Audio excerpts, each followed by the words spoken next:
Bienvenue chers auditeurs dans notre nouvelle vidéo. La grande évacuation. Certains parmi vous s'interrogent, quand allons-nous encore attendre? Nos âmes languissent dans l'attente du ravissement. Jusqu'à quand allons-nous encore patienter?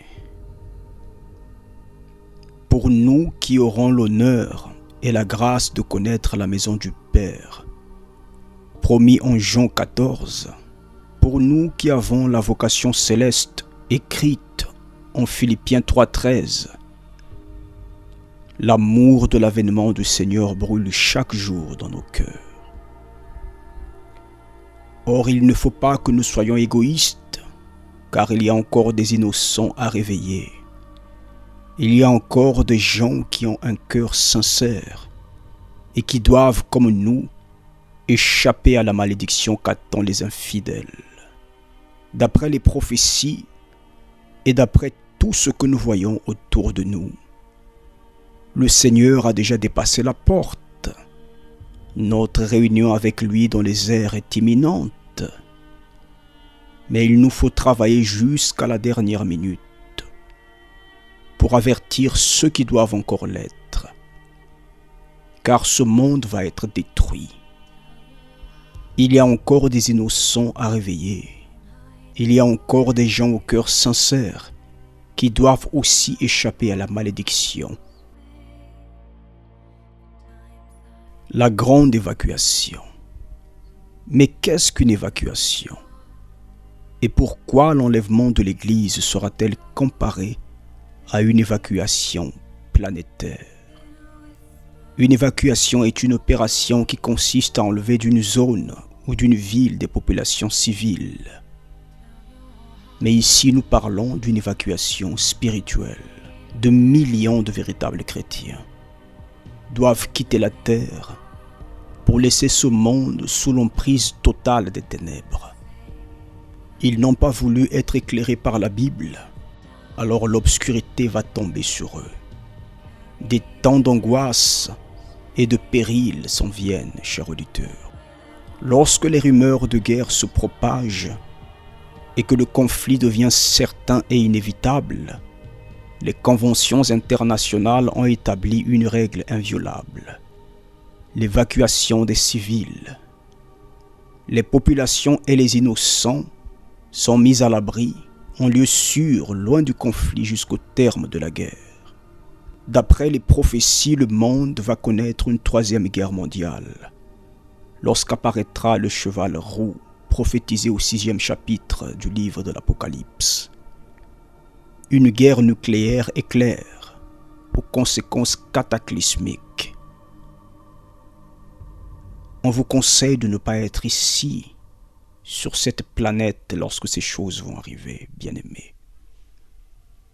Or, d'après le même chapitre, et dans la suite du livre de l'Apocalypse, il n'y a pas que la guerre nucléaire qui attend les infidèles, mais beaucoup d'autres fléaux indescriptibles. Ils ont rejeté le don de Dieu pour le salut de leurs âmes, alors ils vont payer les conséquences. La terre va littéralement prendre feu. Ne jouez pas avec la parole de Dieu. Ces choses ne sont pas à venir, elles sont déjà à la porte. Malheur à ceux qui ne feront pas partie de la grande évacuation mondiale. Oui, aussi sûr que l'air que vous respirez, une grande évacuation planétaire va très bientôt avoir lieu. Séparons les impies avec les justifiés. Apocalypse 6:3. Quand il ouvrit le second sceau, j'entendis le second être vivant qui disait: Viens. Et il sortit un autre cheval, roux. Celui qui le montait reçut le pouvoir d'enlever la paix de la terre, afin que les hommes s'égorgeassent les uns les autres. Et une grande épée lui fut donnée. Après donc cette guerre prophétique, une partie de la planète sera devenue inhabitable à cause de l'hiver nucléaire. qui rendra l'atmosphère irrespirable dans certaines zones de la planète auparavant habitée.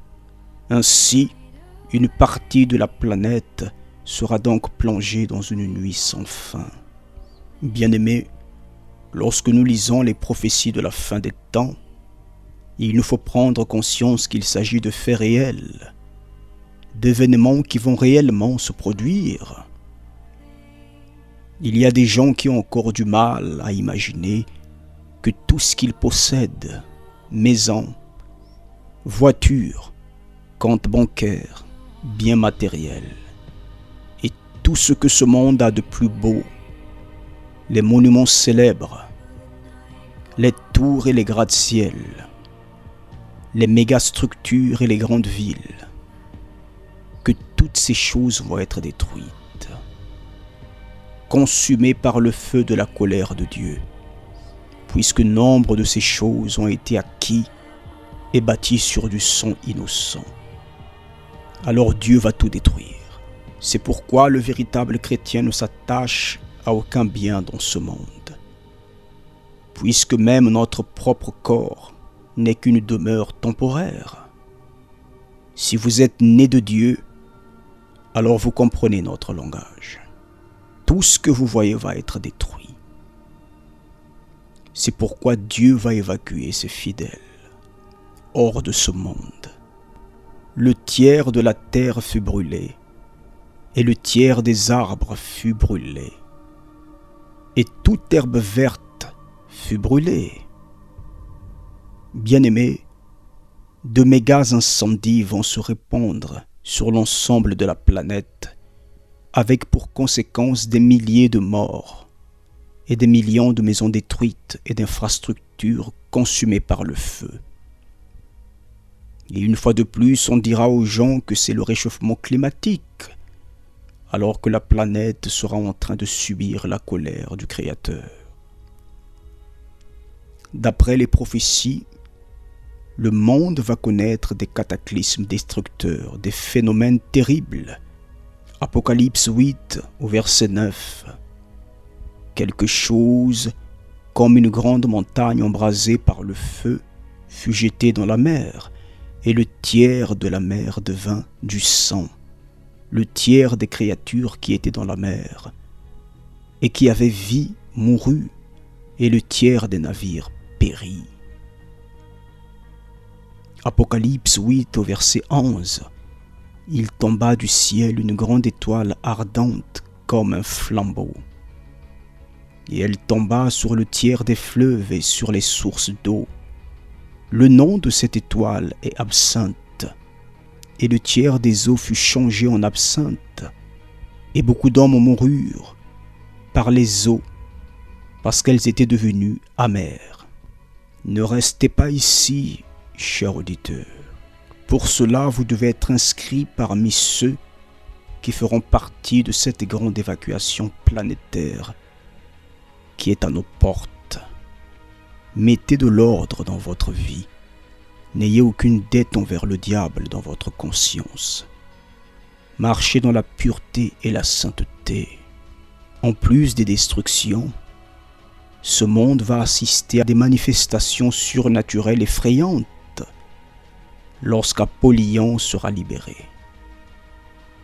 Connaissez-vous le CERN? Le CERN, le Centre européen pour la recherche nucléaire, est à nouveau sous les feux de l'actualité avec un nouvel incident qui risque de ternir une fois de plus l'image de la prestigieuse organisation. Il faut savoir que depuis l'affaire de la disparition d'un physicien aspiré par un mini-trou noir engendré par le grand accélérateur de particules, les ingénieurs du CERN travaillaient sans relâche pour recréer les conditions de l'expérience permettant de faire réapparaître le malheureux scientifique projeté bien malgré lui dans l'hyperespace. À ce sujet, les chercheurs ont-ils mesuré tous les risques que présentait leur périlleuse expérience ? Dans leur vaine tentative, ont-ils eu conscience qu'ils jouaient aux apprentis sorciers en s'aventurant imprudemment sur les terres inconnues de la physique cosmologique ?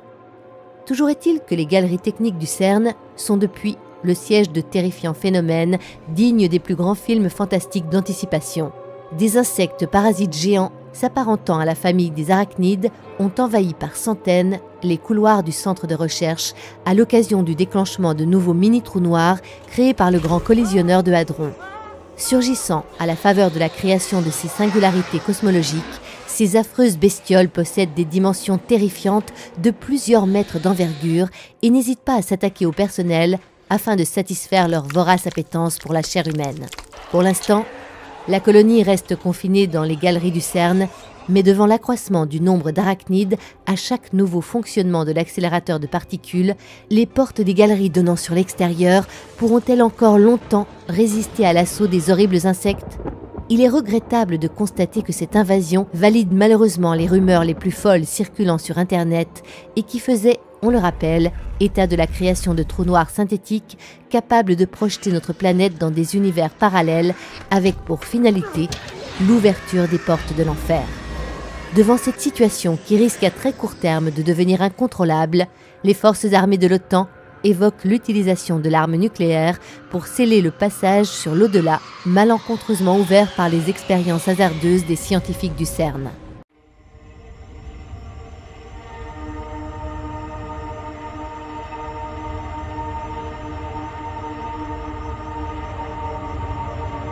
Plusieurs ignorent qu'avec son accélérateur à particules le plus puissant du monde, le CERN veut libérer Apollyon et son armée, tel que décrit dans le 9e chapitre du livre de l'Apocalypse. Apollyon est un ange déchu. Il est le roi du puits de l'abîme, dans lequel il est emprisonné avec son armée. Mais ils seront libérés à la 5e trompette. Apocalypse 9 au verset 5. Il leur fut donné non de les tuer, mais de les tourmenter pendant 5 mois. Et le tourment qu'elles causaient était comme le tourment que cause le scorpion quand il pique un homme. En ces jours-là, les hommes chercheront la mort, et ils ne la trouveront pas. Ils désireront mourir, et la mort fuira loin d'eux. Préparez-vous à la grande évacuation, bien-aimés. Car lorsque ces esprits seront libérés, la Bible dit qu'à cause des tourments, les gens chercheront la mort.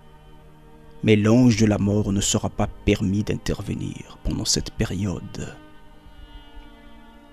À ceux qui soutiennent la théorie diabolique du mi- et du post-tribulationnisme, plaçant l'enlèvement de l'Église au milieu ou à la fin des tribulations, voici un verset qui va vous réveiller de ces doctrines de démons. Je regardais et j'entendis un aigle qui volait au milieu du ciel, disant d'une haute voix, écoutez bien ce que l'aigle dit, cher auditeur.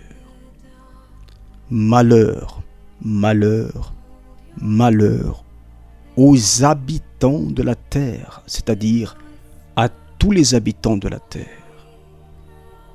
à cause des autres sons de la trompette des 3 anges qui vont sonner. Vous êtes intelligent, cher auditeur. Écoutez bien ce que dit ce texte. Malheur, malheur, malheur aux habitants de la terre, c'est-à-dire à tous les habitants de la terre sans exception.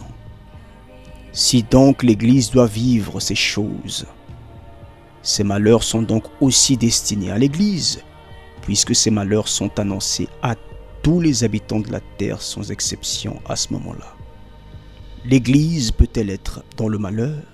Sortez au plus vite de ces doctrines diaboliques. L'Église est enlevée au chapitre 4 du livre de l'Apocalypse au 1er verset, bien avant cette période maudite réservée aux infidèles. Voyez ce qu'avait prédit le prophète Amos. Malheur à ceux qui désirent le jour de l'Éternel. Qu'attendez-vous du jour de l'Éternel? Il sera ténèbres et non lumière. Amos 5 au verset 8.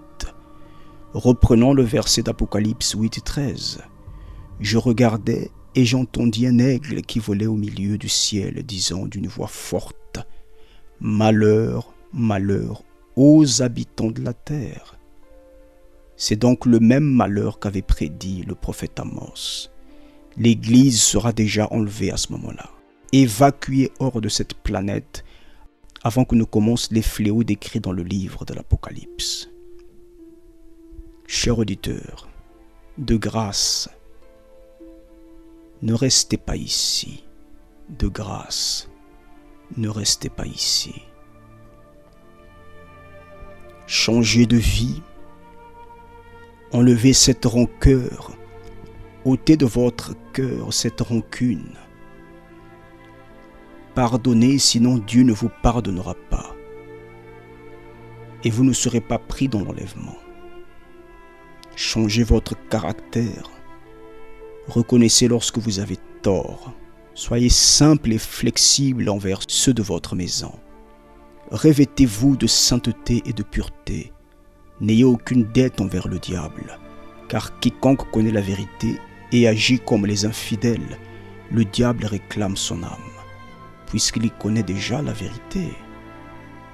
Ne jouez pas avec la parole de Dieu, bien-aimés.